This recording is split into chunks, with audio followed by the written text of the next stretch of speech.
Hey guys, welcome back to Rewind, Stop, Fast Forward. I'm Nick. I'm Jordan. And I'm Jared.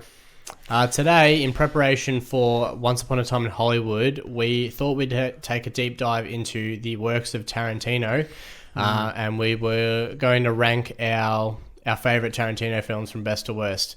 Personal opinion, we're all going to have different lists, and this will be a little bit of a discussion about his work before we get to see Once Upon a Time in Hollywood, which comes out for us next week. Yeah, I think I'm not as big as a Tarantino fan as you guys, so I've only seen 5 of his films that's out so far. So I haven't seen the 2 Kill Bills, Death Proof, and what was the other one? Jackie Brown. Yeah. I haven't seen those ones, so just thought I'd let everyone know. I feel like you guys are the bigger fans than I am. All good. So, we'll take a deep dive after the title card. Yep. Stay tuned. Alright, so we're going to we'll probably start with Jordan, and he'll give us his number 9, so his least favourite Tarantino film. We'll talk about that movie a little bit, and then we will let you guys know where on our list that movie sits, just so we're not like doubling up on the same movie multiple times in different versions of people's lists. Another thing to note is that because Tarantino counts Kill Bill as one film, we are counting Kill Bill on this list as one film. Yep. One long film. Okay. Yep. All right, Jordan, you want to start us off with your number 9? Before I start this as well, I think I just need to get out there that I personally love all of his films. So me having this particular film on the last of my list doesn't by any stretch of it mean that I hate it. No, we're all fans of Tarantino here. I don't think he's made a bad film, but, you know. Yeah, but I'm just saying for me, I still love this film. Don't get me wrong. Okay. But my number 9 is Django Unchained. Oh, jeez. Damn. That's pretty rough. All right. Least favourite Tarantino film is Django Unchained. Really? Okay. Yeah. Do you want to maybe let us know why? Yeah. For me personally, because one thing Tarantino does so well is make incredibly memorable characters. And for me, Django himself as a character was never as memorable and never stuck with me as much. Because when I was watching the film, I wished that the story was rolled around King Schultz, which is Christoph Waltz's character. Because for the first half of the film, he was almost the main protagonist to me. He got the most dialogue and probably did the most per se. So, and I found him the most engaging character. That when, we're going to spoilers, right? With all I mean, the film's been out for 8 years. I know. But when he gets killed off, I feel like there's kind of an energy that sort of dropped for me personally. And I'm a big fan of Western films as well. And there is a lot of Tarantino's style put into this film, but one thing he did in particular was utilize kind of modern music but integrated into the Western setting, and for me it didn't quite mesh. Right. They're the kind of things that kind of hampered my entertainment of the film. It's interesting because yes, it is a Western technically, but it's more about slavery. It is, and I feel but it still exists within that Western genre, and he still uses Western tropes in the film. Playing Django, kind of his perspective in relation to that theme is what makes the movie for me so memorable. Yeah. I mean, because I do disagree that I wouldn't say that. Yeah, I disagree as well. I mean, I do like Christoph Waltz's character, but I do think that Django had enough Oh no, I'm not saying he's a bad character by any stretch. I'm just saying that for me, he didn't kind of. But Jamie Foxx did it. I thought Jamie Foxx was fantastic. He was good in the role, but I'm saying he didn't, do he was a very stoic character, which was fine. But I'm just saying that especially once Leonardo DiCaprio and Christopher Waltz were taken out of the film, I feel then just kind of a bit of that energy for me personally. I didn't feel like that at all, because I actually after that scene happened and he gets arrested and is taken off and he meets Quentin Tarantino and the 2 other guys that are with him. Yeah, there are funny moments. Yeah, no, not funny moments. It was just for me that the film continued flowing. I didn't feel I'm saying it stopped flowing. I'm just saying that is dead. I don't care anymore. When we just focus solely on Django rather than having Schultz kind of by his side, because their dynamic is fantastic in the film. But then a lot of that is because Christopher Waltz is so damn good in the film. Like he is, it's like one of his best performances. Like between that and Inglourious Basterds.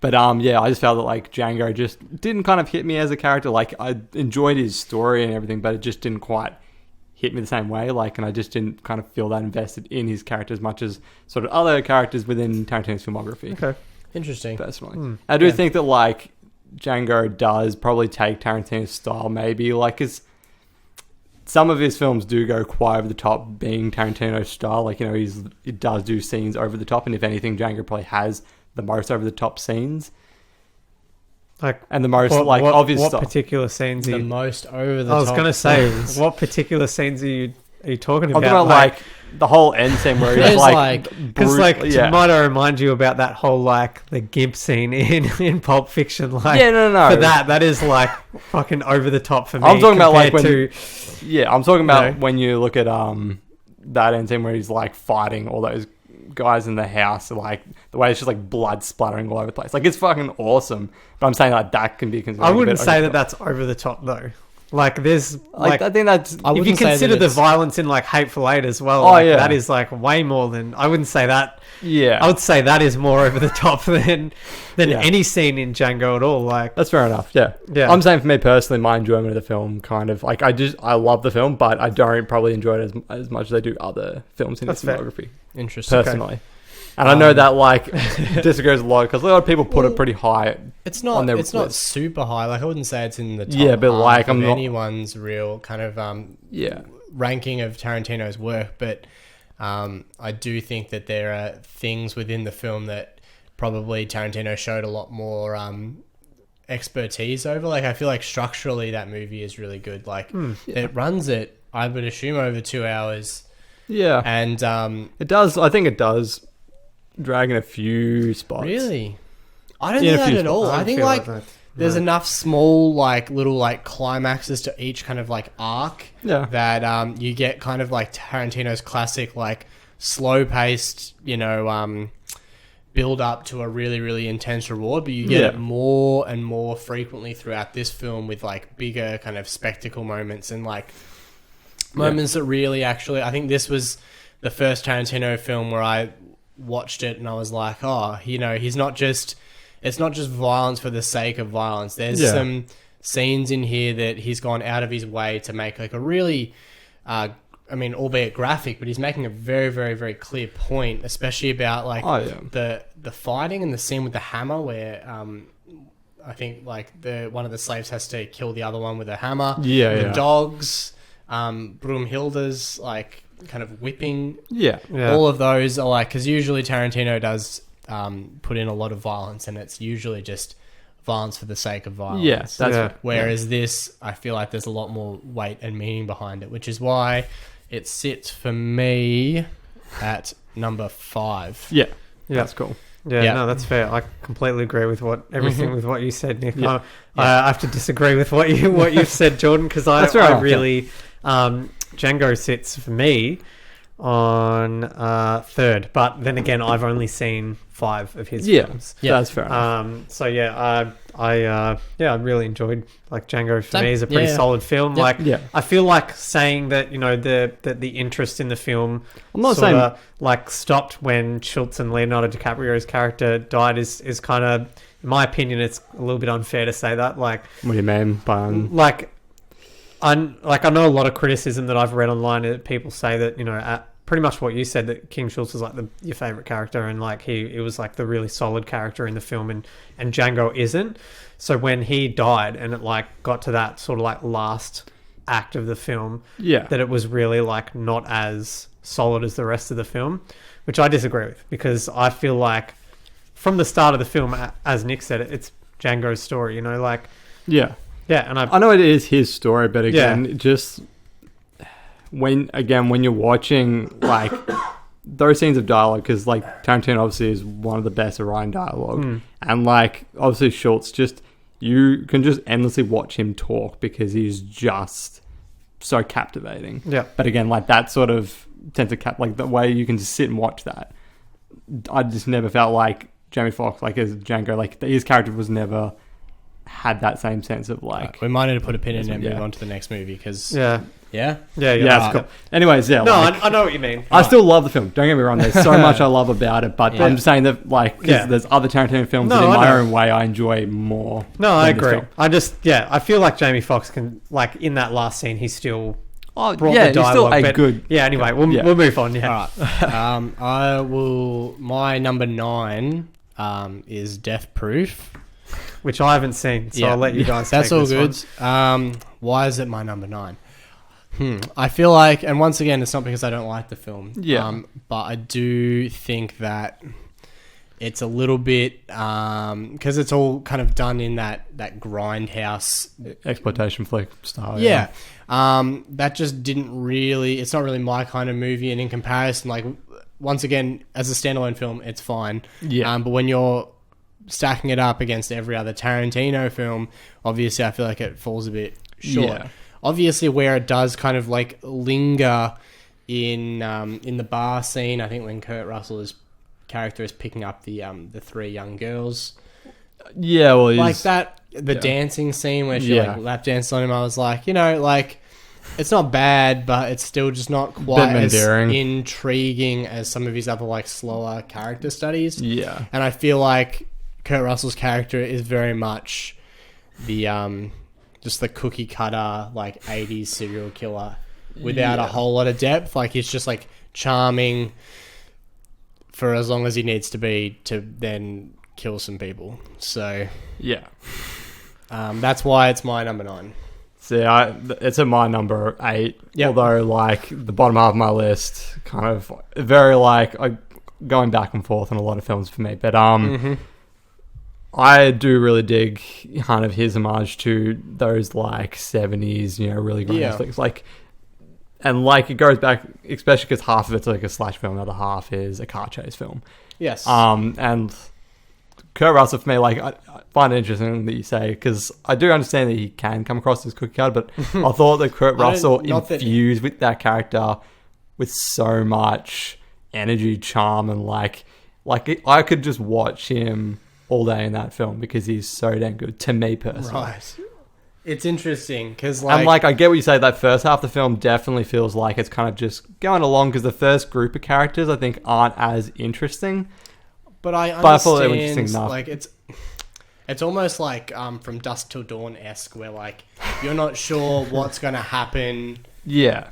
And so I feel like it's almost worth it taking its time in that regard. Like, take its time, because when the movie hits, in terms of, like, you don't really know what's going to happen when the movie lets you know what it's going to be about, it needs to hit hard. And I feel like it hits harder if you take the time at the start to build everything up. Yeah. And Tarantino's really good at that. But I just feel like Kurt Russell's character in general, while he is a charming guy, I don't think that his character is believably charming in the film. It's interesting because, like, the way that the film is designed and set up, I feel like he perfectly exists within that film. Like, and the kind of character he is, I think, works so well in that movie. And as I said, because, like, as I said, he's magnetic to watch for me. Like, and he perfectly plays into I do like the tropes of what he's supposed to play into, but at the same time, especially at the end of the film, he, like, the way he kind of the tables are turned on him, and the way he then becomes. Well, once again, like I said, it's not that I don't like this movie. But I do like how it kind of flips on its head. It does subvert expectations. And I really like. Is her name Zoe Bell? Yeah, the stunt woman. Yeah. So the girl who she was Uma Thurman's stunt woman for Kill Bill. She was given a role in this film. Just the physicality that she portrays on screen is amazing. And it's not like the set pieces are bad. Like, I do really like them. I think that second group of women are really good. Mary Elizabeth Winstead as well. Mary Elizabeth Winstead. And there's Rosario Dawson. That's right. Yep. But yeah, that I love the fact that the film, both halves of it, have sort of, you build up those characters, and then there's that kind of finale or climax to both the first half of the film and then the obviously ending of the film. And that ending of the film, like that car chase, is so good. Yeah.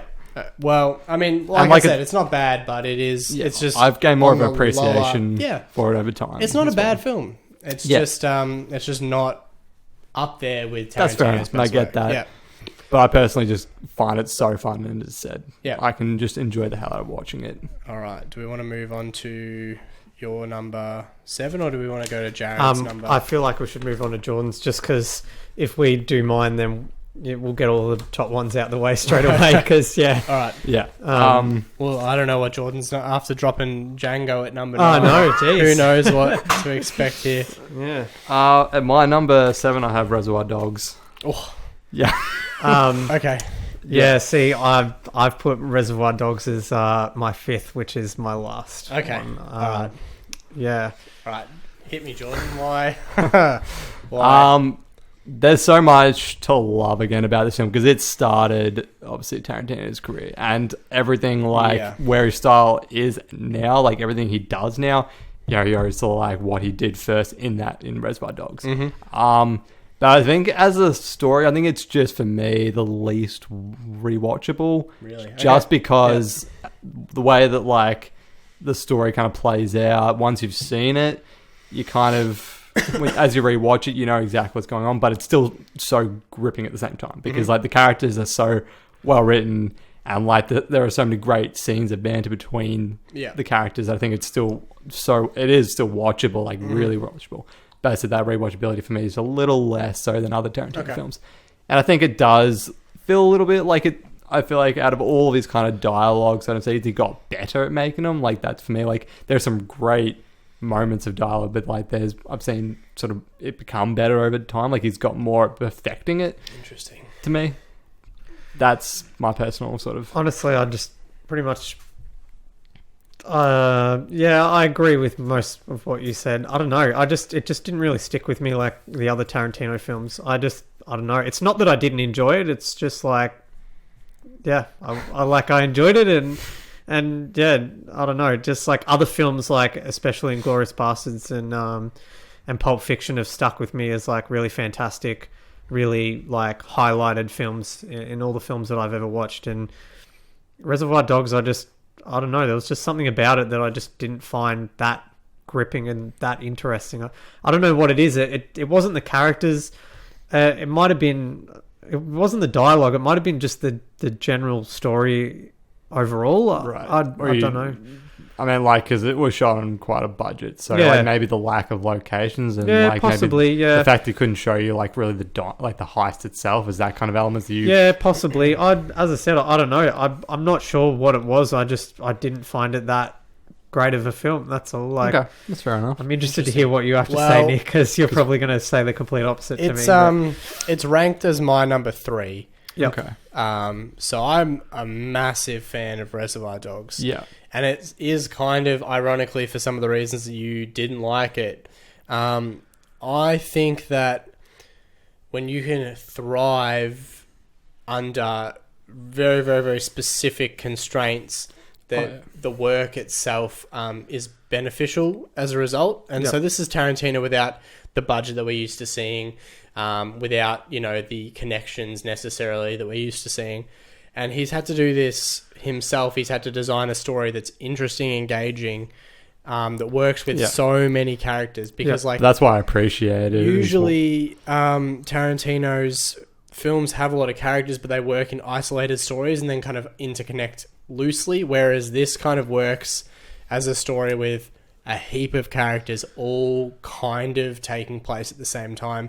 And I disagree. I think the dialogue is so on point for like kind of naturalistic, because I'm not saying I'm saying that like for me that you're saying it got better, but I'm saying it got more stylish and quippy. That's true, but I don't think it got more realistic. Okay, well that's true if you want to look at it like, but then as an audience member, like you don't go to movies necessarily to get the most natural thing. I'm talking about like, but that's what I appreciate in this film. You can appreciate that, but I'm saying that when I'm watching a scene, even if it is a bit more stylish, if it's more engaging, I'm more willing to probably like it more. But I find the natural element engaging is what I'm saying. Yeah, I like the characters in the film. And then there are a number of obvious, like the constraint of not being able to have the budget to film the heist and just having the entire story around that. Yeah. I did like the fact that he was able to film like little moments that kind of indicate sort of the stakes of the heist. So like when you had Steve Buscemi like bolting down the street, the cops after him, like little bits like that. The scene where Tim Roth is kind of, I can't even remember exactly how it goes, but it's about him having to make, because he's spoilers. He's a cop. Yeah, that scene was working a undercover. highlight. Yeah. I know And what you're about to when say. he is trying to train himself to be able to recall a story of him as a criminal that never happened so believably that it becomes ingrained in his memory as a real thing. Yeah. That scene for me was amazing. Obviously, agree. like the stuck in the middle with you, the ear Yeah. scene with the cop in the chair is iconic. Yeah. The music at the start, I'm pretty sure that Tarantino used the opening credits for Reservoir Dogs as his like logo for his production company for a period of time. I don't know. Yeah. There's just so much to love about this Yeah. movie. But the problem that's is why that it's it has- my number 3. Yeah.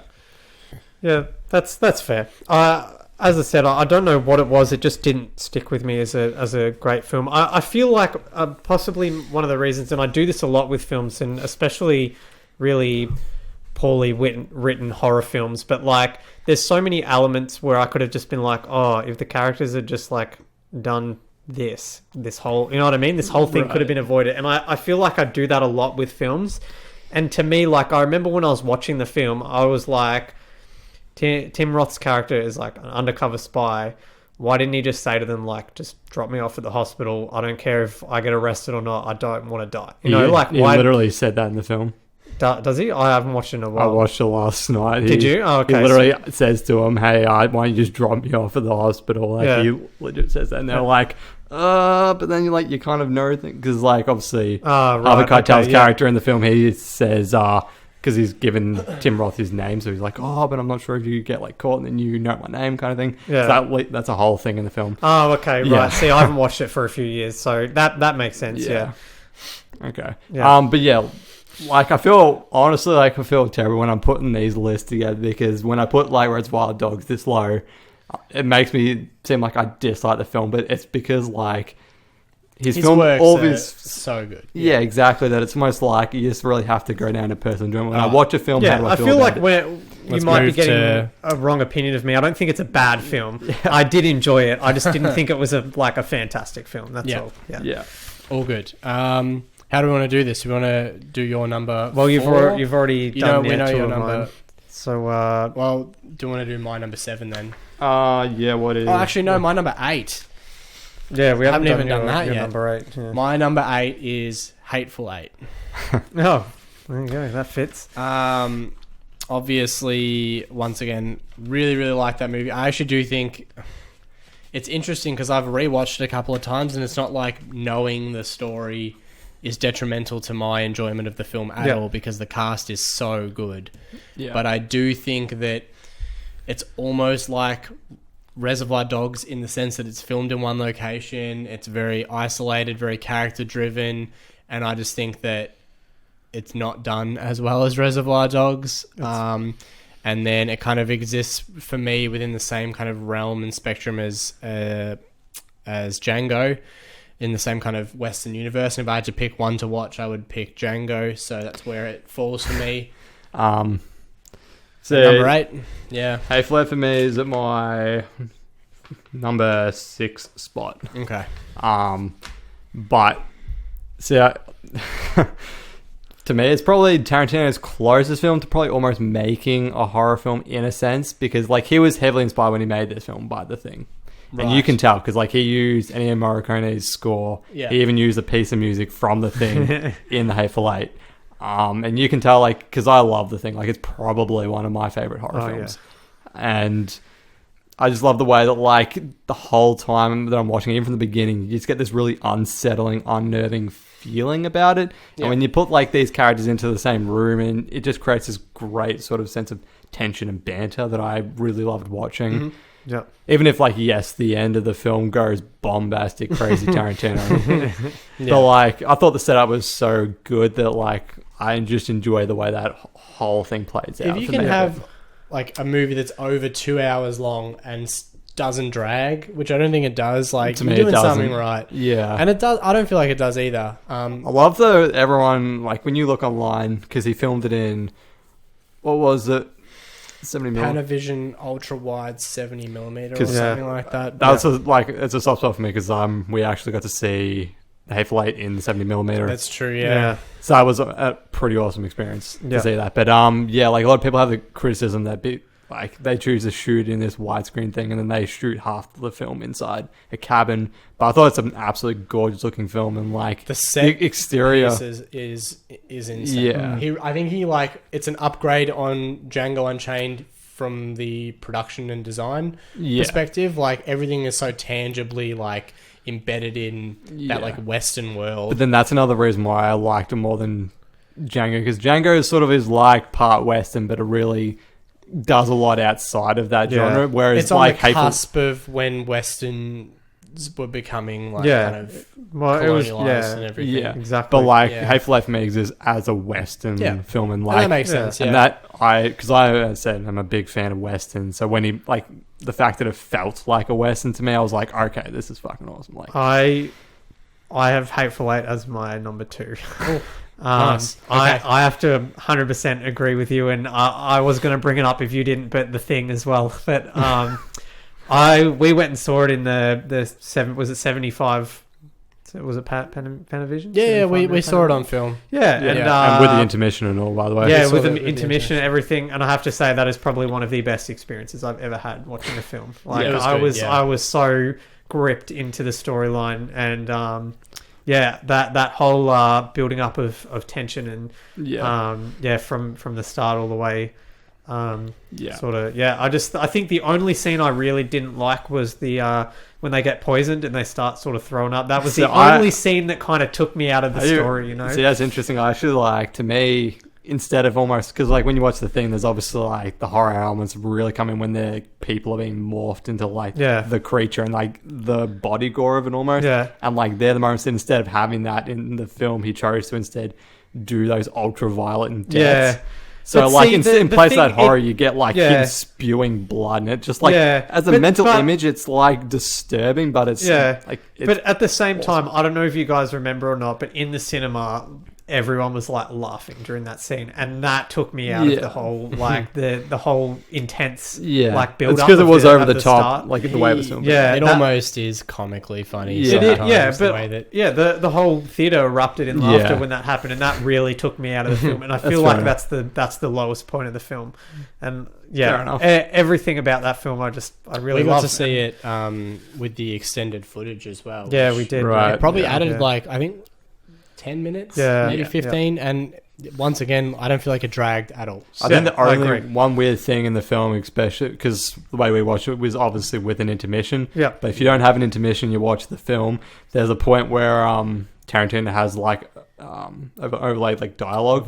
Yeah. voiceover, Yeah. And it's very jarring because when you're like Yeah. watching, he's like, so 15 minutes ago this happened. You're like, wait a second, I'm literally just like haven't had an intermission. Yeah. And it feels really weird the way it's put in. Yeah. But then like that's something that he's purposely put in for the intermission. I have to purposes, say but- that intermission was really good. Like I thought it was real. Like getting Well, back yeah. into the This cinema long, and then yeah. like it continuing Yeah. was fantastic.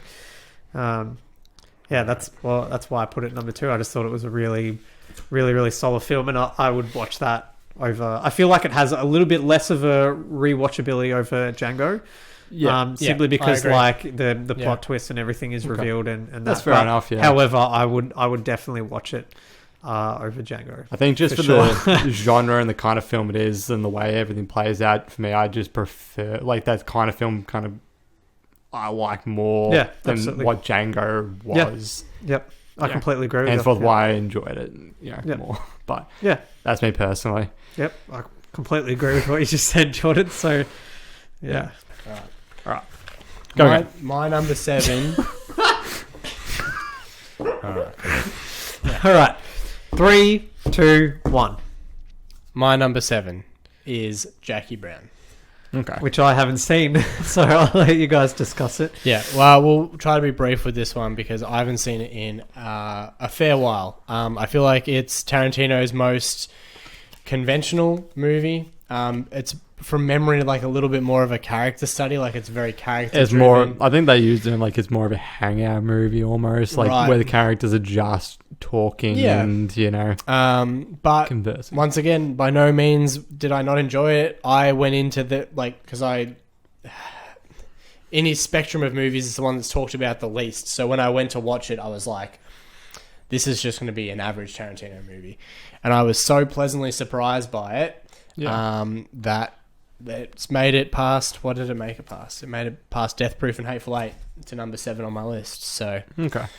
I actually have it a lot higher than that. Yeah. So for me, it sits at number 4. number 4. Okay, Yeah. wow. Yeah. Yep. I really enjoy, like, it definitely is windy slower, and it is literally like the lowest key Tarantino you're ever going to find. Like, the most, you know. I remember it being very like methodical and like Yeah. it was very reserved. Like there wasn't too much violence. And the violence wasn't all the like, violence is almost hidden. Yeah. When each shot, like when someone shoots another person, you don't actually see it. Like it's not like a Was full it on. his second movie?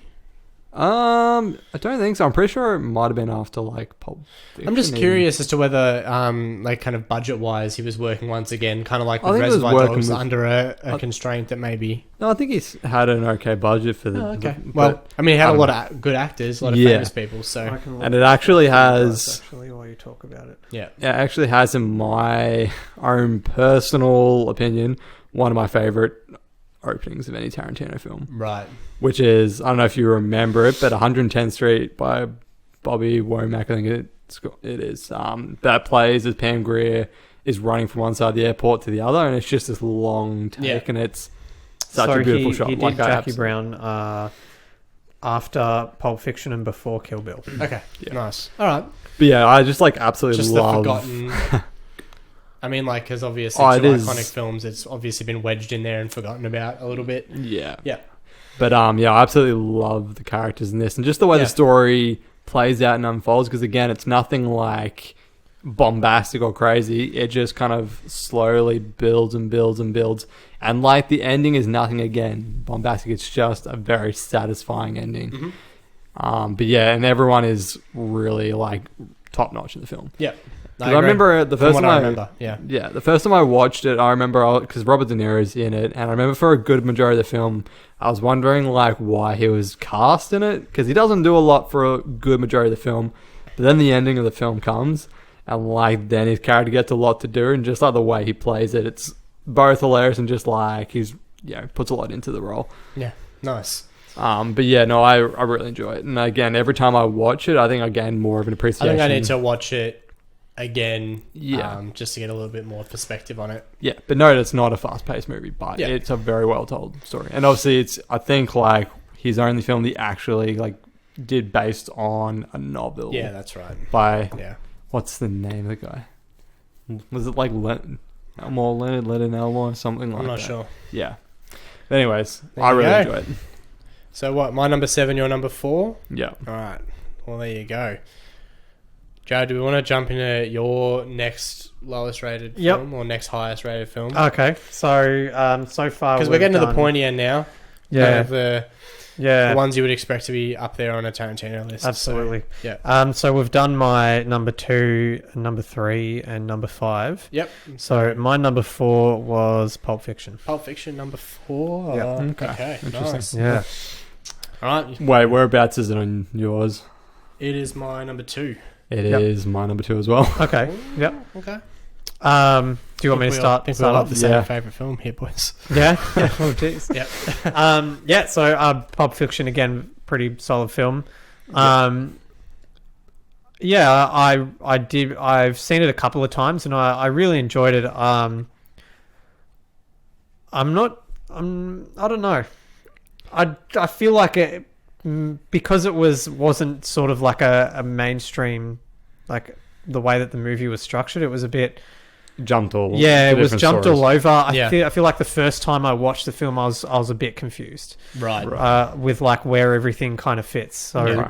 I think that's one of the reasons why I didn't have it as one of my top films. It's just that sort of confusion I had after watching it for the first time. I was kind of like, when the film ended, I was like, oh, like what? You know, like, and it was only upon like the next couple of viewings that I actually really like understood the film and got an Yeah. appreciation for it. And, the reason that for that simple reason, the first viewing of it is why I didn't put it at the top. Like, Interesting. if Okay. I were to show it to someone who hadn't seen it before, I feel like they might be the sort of the same, sort of have the same confusion that I did Yeah. when I first saw it. Apart from that, that's probably the only reason. Like, I still think it was a fantastic film. Like, after watching it a couple of times, it's a fantastic film for sure. It's straight up iconic. Like, Oh yeah, Oh, absolutely. the film as well that revived John Travolta's career. it did, yes. Yeah. But like everything about like every story has the like something in it that is iconic. Because like you think about like Bruce Willis's Chapter, which from memory is probably the least interesting. I think it still is the least interesting to It me. is, Yeah, but like it's still that whole like fucking rape dungeon scene with the pimp is so like ingrained in my memory that Yeah. even like the weakest part of the story has probably the most iconography related to it. yeah, Like where he's up there and he like, what is he like picks up like a cricket bat and then he puts that down and then he picks up a baseball bat and then he's like, nah, he picks up a chainsaw and he's like, still not good enough, and then he picks up a bloody katana. Like just yeah. in my mind, like that is all so iconic. Yeah. Obviously, yeah, Uma Thurman and John Travolta, who I think had the best storyline. Oh, by far, yeah. Jack Rabbit Slims in the dance contest. Although in saying that, the whole like whatchamacallit, Samuel L. Jackson and John Travolta's whole story arc as well is very Is- close. Like it's Yeah. really good, yeah. it's Um, played mostly for laughs, but It is. That scene at the end where they're driving over that speed bump and John Oh. Travolta's just like turned in the back of the car is so good. yeah. And like even Tarantino's little cameo in the Oh, film is But I really love how good. like when that happens, they're so almost nonchalant about I know it happening. they're Hitman. It's good. Yeah. Yeah. That's Yeah. what I love about it. The Quentin Tarantino's where the whole scene in his house is fucking Yeah. amazing. Like, Yeah. oh Yeah, my it's god, good. that's just hilarious. And then like obviously you've got the callback to because almost Harvey Keitel almost plays the same character in Reservoir Dogs. Yeah, as was he? He's the does. wolf or something, The isn't wolf. he? yeah, the wolf. Yeah. Yeah.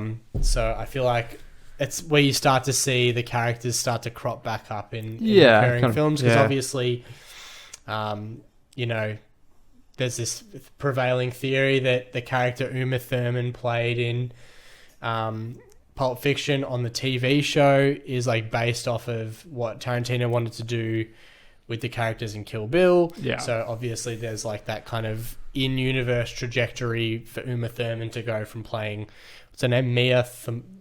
Something? Is it Mia?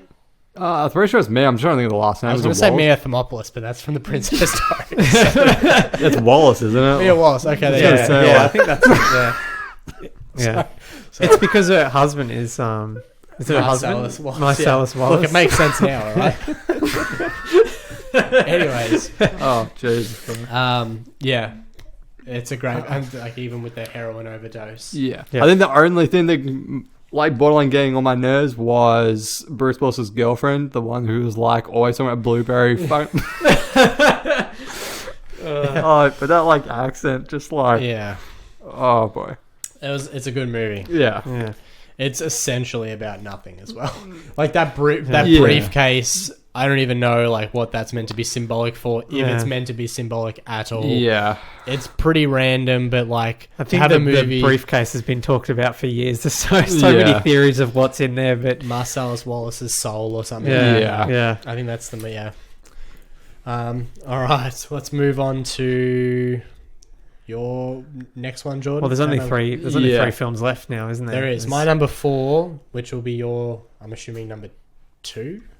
My number 2 is Pulp Fiction. Your number 2. Oh, your number 3. And I would say my number 4 and your number 3 is the same.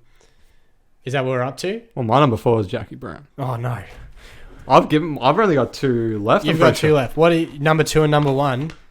Number 3, number 1. Okay, what's in Oh, so but you guys are counting Kill Bill as one. your number 3 and my number 4 will be the same, is what I'm saying then. Oh, yeah, I'm no, Will, assuming. yeah, because your number 3 was Reservoir Dogs, wasn't it? No, my number 2 was Oh no, what have I done? Well, Yeah, your number Yeah. 3 was there's Reservoir. only 3 films left. It's Inglourious Bastards and the 2 Kill Bills. Those are the only ones we haven't talked Yeah, but about. Kill Bill we're doing as one. Yeah, exactly. Yeah. So your number 4 is Kill Bill. Kill Bill, Kill Bill, which is my number 3. Yeah. which I haven't seen, Yeah. but I really want to see it. That So was I'm mass hoping- confusion. I'm hoping you guys can be a little bit light on the spoilers for me, please. We'll Like, give I it- we can try our understand best, You guys can but- talk about, go for it, but I really want to see it. So Kill Bill is straight up just peak Tarantino doing whatever the fuck he wants, and Yeah. it works. And it's a So- total on like kung fu and martial arts. Yeah, like it plays very heavily off of like, you know, House of Flying Daggers or Crouching Tiger, Hidden Dragon. Yeah. How like the action is very like over the top, where they're like almost as- jumping and almost flying, like The because they're on characters, like like- yeah. Honestly, Uma Thurman's character in Kill Bill could be Neo from the Matrix. Yep. Like I have seen scenes she of it is like on straight YouTube up and like stuff. a superhero level yeah. OP. I have seen some of the fight scenes on like YouTube and some in like memes on Facebook Yeah. and stuff, but I haven't Yeah. seen the film. So like, yeah, And it does look really good. It's almost like Tarantino's ode to cinema, because like obviously a lot of his films are in they're one way or ode to- another. yeah, but this is like the big one. Yeah. It's obviously because like Until Once Upon a Time in Hollywood comes out, because that's true. Yeah. Yeah. Well, we'll see where that ranks. So I'll have to actually probably put that into our list, insert it somewhere. I reckon when we we could- come to doing Tarantino's supposed last film, if he does, because he's Yeah. supposed to only have one film left. Right. So Yep. we'll see. Specifics that I really like about Kill Bill is that like the first chapter of Kill Bill, that scene in the middle that kind of goes into Oren Ishii's backstory, it's completely done in like an anime style. Yeah. I believe it's because he was so violent throughout that small portion of film that they were like, the studio was like, you can't show this in Right. live action. Yeah. Well, as in, Because it's the same. There's a part at the end that switches to black and white that I'm almost 100% positive is done because like the studio was like, this is too much. Like, there's Yeah. just too much blood. Yeah. and body parts. I know, a lot of So- films that like if they have too much blood, they would usually have to like convert the blood to sort of like a green ooze almost, Yeah. just to like avoid Yeah. the rating, I suppose. But yeah, It's a wild movie. Like, that's like both of them are like that. It's just like they are together such a good, just like revenge story. Yeah. And like as she ticks off each kind of box she has to going through each film, it's just so satisfying. and just like, obviously because it's kind of outside of the realm of like believability, like you just never Yeah. know what's going to happen because But like the she way is straight up like a full-on ninja. Like, Yeah. I love it. It oozes like it's got its own style. Yeah. It's still Tarantino, but like it's so much like of a heightened version of Tarantino. But yeah, as you said, it almost combines so many different genres. Like at times it could almost feel like it's a bit campy, but then like A little bit. yeah, a little bit. But like It's a at bit other like- times, like yeah. it's like action. Sometimes a bit drama. Then like it's it just jumps It's- around like a lot. The of one thing things I and- will say, it's not like super deep characters or anything like that. They're all very much like kind of tropes yeah. of But then like- again, I actually really like the second, like the Actually, ending of the last Bill film. is for the amount that he's in the film fairly well fleshed out as like Yeah. a villain. He's a great villain. He's a great character. and Yeah. like the way that the two films open as well with the Yeah. church, Yeah. really Yeah, good. really good. Like sets up the story incredibly well. Yeah. I was gonna honestly, because we are viewing it as one film, but if you were to say personally, if you split them up and look at it, whether you rank 1 over 2 or 2 over 1, like what would you? I would probably say that chapter 2 is my favorite of the two chapters, Same. just because it goes back to I really like the Samurai Master. Pai Mei. I really like He's absolute gold. yeah, and I really like Bill. Yeah, that's what I. And the villains I think in chapter 2 are better. Buck and Al Yeah, are better villains. yeah. Oren Ishii is really good. As She's well. good, and the whole setup for her. But what's the first character that she kills? Yeah, there's one character that they kill off at the like first 5-10 minutes of the film, Yeah. and it's just that's probably they're in the unsatisfying. Yeah, it's not unsatisfying. It's a good way to start a film. Oh yeah, And there's so much going on that doesn't even matter. But yeah. okay, That's Kill Bill. that's Kill Bill. Yep. Trying to. I don't know that's if we my- avoided spoils enough for you or... That's my that's fine. number That's fine. 4. That was your number 3. Yep. Okay. So we're only all got our number one. We've all got our number 1 left, and it's all the same film, which is Inglourious Inglourious fairly, Bastards, fitting. Interesting, yeah. Well, I wouldn't say it's interesting at all. I do think that it's his most well-made film Yeah, by a lot. absolutely. Even just like in terms of pacing, in terms of the story structure, every storyline in it, I think everything is the just... characters as the- well are just like, amazing. level of suspense that he achieves at various points is insane. Like, so many points, like the opening credits. I was lucky enough to see the film in cinemas. I think I was just old enough actually to see it. Because I reckon when I look back, Hateful Eight is the only film I feel like I've managed to see in cinemas of Tarantino's I work. think that it got an MA 15 plus rating in Australia, and I was 16 at the time that it came out. Yeah. Yeah. So I was able to go see it, and that opening scene where Christoph Waltz's character, I don't even remember his name to be honest, rocks up at the house in France, and just talking about like the milk and everything. Yeah. The cinema, which was full, just like absolutely dead silent. Yeah. I have never experienced anything like that up until that point in my life in Yeah. the cinema. Yeah. It was crazy. And then again in the bar, Yeah. where they're playing Celebrity Heads, like that scene, it takes its time, but it doesn't overstay its welcome. Yeah. It does what it has to do, and like some people might argue it's a bit long, but I think like the way that they lead its climax to where Yeah. it needs to go is perfect. Yeah. Yeah. We were actually, Jordan and I recently just returned from Europe, and we were in Germany and actually talking to one of our German friends, and she was saying that in the scene with Michael Fassbender when he's actually speaking German, Yeah. she said that you could almost instantly tell that he was foreign as well. Like, Really? He was deliberately told to speak like a foreigner, Oh, even right. though he was speaking German. So, yeah, just a little Easter egg Yeah. there to Interesting. say, but Yeah. apparently it was super duper obvious, like straight from the start, that Right. he wasn't German. Yeah. Yeah. It's So just do you- those little details that just make this film so fantastic, Yeah. you know? And then like Um, the symbolism kind of midway through the film where Christoph Waltz's character orders Shoshana a slice of apple pie or apple strudel with the cream, Yeah. the fresh cream, Yeah. just like letting her know that he knows who she is and everything. Yeah. Like it just like honestly like your heart just like Yeah. pulsates in your Yeah. chest, like yeah. And then, like, yeah, it probably is almost like his most memorable characters, I And think. then Brad Pitt. Oh, Brad so Pitt. good in that film. Yeah. Yeah. Good on him for taking the role as well. Yeah. Yeah. Yeah. From, like, the get-go, like, that first scene when you're first introduced to him is just amazing. Like, the way he's walking in front of all of his, like, soldiers, the ones Yeah. that are, like, going to be part of his team going into Europe. Yeah. Like, the way it introduces his character is fucking good. It's perfect. I just love his, like, how the way Brad Pitt speaks, and then the way Brad Pitt makes himself speak in that film. Like, Yeah. he just, like, gets his American accent and puts it up 100%, and it is Yeah. just perfect. It works so well. And that whole, like, end sequence as well, when they're in the theater, like, the way that whole sequence plays out is Yeah. great. Oh, yeah, It's absolutely. another one where like it's isolated stories, but they're all interwoven Yeah, at some come point, together. and it does work really well. Yeah. I remember on the first viewing, I was so surprised in the ending where, like, Adolf Hitler's just sitting there and they just absolutely light him up. Like, Yeah. I was just like, oh man, like, I did not expect like an alternate history